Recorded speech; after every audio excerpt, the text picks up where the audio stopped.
بسم اللہ الرحمن الرحیم۔ میرا نام ڈاکٹر انور شہزاد ہے۔ میں شہزاد سرجیکل اسپتال کا میڈیکل ڈائریکٹر ہوں۔ ہم نے یوٹیوب پہ ویڈیوز کا سلسلہ شروع کیا ہے تاکہ عام آدمی کو جو ٹیکنیکل لینگویج ہے یا ڈاکٹری اصطلاحات ہیں، وہ ڈاکٹری باتیں ہیں، وہ ان کو آسان لفظوں میں سمجھائی جا سکے۔ تو آج کا ہمارا ٹاپک ہے انٹر یوٹرائن گروتھ ریسٹرکشن، یا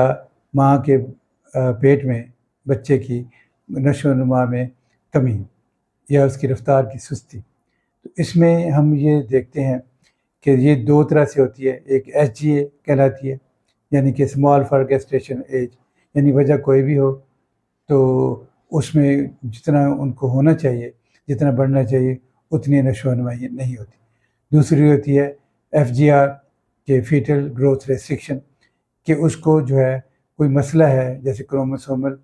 ابنارمیلٹی ہے یا کنجنٹل اناملی ہے، یا اس کو اینٹی فاسفولیٹڈ سنڈروم وغیرہ کی بیماری ہے، یا فیٹل انفیکشنز ہیں، تو یہ اس وجہ سے وہ اس کی گروتھ جو ہے نا وہ کم ہو رہی ہے۔ تو یہ اس کے لیے ہم نا سیریل گروتھ اسکینز کرتے ہیں اور گراف بناتے ہیں، تو اس میں پتہ چل جاتا ہے کہ یہ بچہ اپنی عمر کے لحاظ سے ٹھیک جا رہا ہے کہ نہیں۔ اب اگر بعض اوقات ایسا ہوتا ہے کہ اسے کہتے ہیں کانسٹیٹیوشنل اسمال، یعنی بچہ ویسے ٹھیک ہے لیکن اس کا قد بت جو وزن وہ کم ہے، کیونکہ اس کے جو پیرنٹس ہیں ان کا بھی جو قد اور باقی جسامت جو ہے وہ نسبتاً کم چھوٹی ہے، تو یہ تو ایک حد تک نارملی کہلائے گی۔ تو دوسرا یہ وجہ ہوتی ہے کہ شروع میں جیسے فیٹل سیلز بنتے ہیں تو وہ سیلز جو ہیں وہ کم بنے، تو پھر ظاہر سیل جب کم ہوں گے تو اس کی بھی فیٹس کی گروتھ کم ہوگی، تو اسے یہ ہوگا سیمیٹریکل آئی جی آر۔ دوسرا یہ ہوتا ہے کہ کوئی بیماری یا کوئی اور مسئلہ ہو، جیسے کروموسومل ابنارمیلٹی، فیٹل انفیکشن، تو یا کنجنٹل اناملیز ہوں، تو اس میں فیٹس کو جو ہے وہ اس کی گروتھ کم رہتی ہے، جو کہ ایک حد تک پیتھولوجیکل ہوتی ہے، یعنی اس میں نقص ہوتا ہے۔ اور جو بھی یہ ایف جی آر بچے ہوں گے تو ان کے لیے جب وہ پیدا ہوتے ہیں، پیدا ہونے کے بعد بھی ان کو جو ہے نا وہ ان کی انفنٹ مارٹیلٹی ریٹ زیادہ ہوگا، اور نیونیٹل مارٹیلٹی ریٹ زیادہ ہوگا، انفنٹ مارٹیلٹی ریٹ زیادہ ہوگا، اور بعد میں ان کو شوگر، ڈائبٹیز ہونے کے چانسز زیادہ ہو جاتے ہیں۔ تو اس طرح کر کے دوسری مزید اور جو زیادہ وجہ ہو سکتی ہے وہ یہ ہو سکتی ہے کہ یوٹرو پلیسنٹل انسفیشنسی، یعنی جو بچے کو جو خوراک مل رہی ہے ماں کی طرف سے، وہ اس خون کے ذریعے جاتی ہے جو آنول سے گزر کر بچے کو جاتا ہے۔ تو یہاں آنول اور جو بچے کا جو جنکشن ہوتا ہے وہاں پہ بعض اوقات مسئلہ ہوتا ہے کہ صحیح طور پر وہاں سے وہ خوراک جو ہے وہ آگے نہیں جا پاتی۔ کئی دفعہ یہ بھی دیکھا گیا ہے کہ بچے کے اگر خون ٹیسٹ کریں تو ایسے بچے کے خون میں گلوکوز، پروٹین اور کچھ انسولین وغیرہ یہ بھی کم ہوتے ہیں۔ تو اس لحاظ سے یعنی کہ یہ جو اگر خوراک خون پورا نہیں جاتا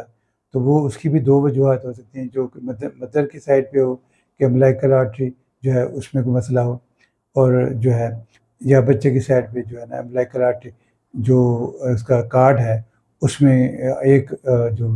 ویسے رہ جائے، تو اس طرح کر کے گویا کہ بچے کو خوراک جو صحیح نہ ملے تو اس سے پھر کیا ہوگا کہ بچے کو جب آکسیجن نہیں ملے گی پوری تو پارشل پریشر آکسیجن کم ہوگا اور کاربن ڈائی آکسائڈ زیادہ ہوگی، تو یہ ہائپوکسیا ہوگا۔ ہائپوکسیا سے بچے کو ایسیڈیمیا ہو جاتا ہے، اور ایسیڈیمیا کے بعد جو ہے نا بچے کی ڈیتھ بھی ہو سکتی ہے۔ تو اس لحاظ سے جو ہے وہ یہ اس میں ہم یہ کرتے ہیں کہ ایسے میں زیادہ تر بچے پھر پری ٹرم پیدا کرنے پڑتے ہیں اور سیزیرین سے کرنے پڑتے ہیں،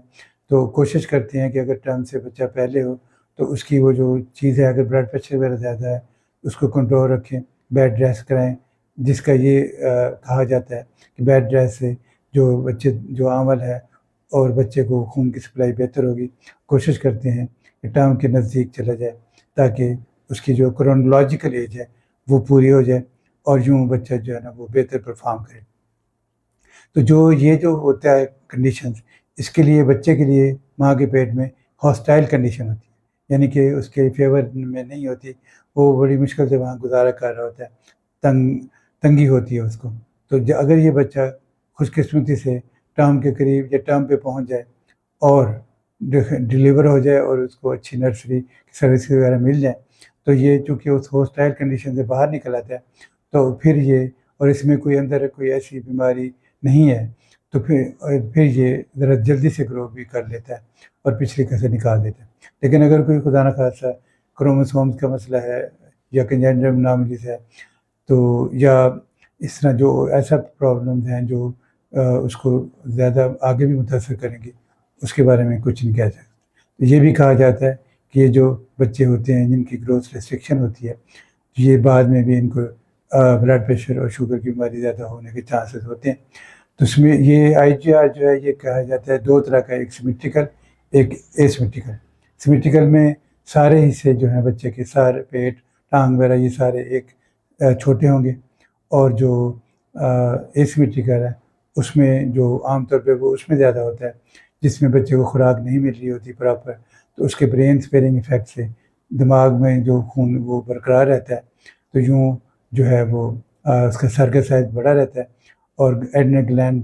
کو زیادہ سپلائی جاتی ہے. باقی جو ہے نا کڈنی اور باقی اعضاء کو یہ سپلائی کم ہو جاتی ہے, وہ نسبتاً چھوٹے ہو جاتے ہیں اور جو ابڈومینل فیٹ وغیرہ ابڈومینل سرکمفرنس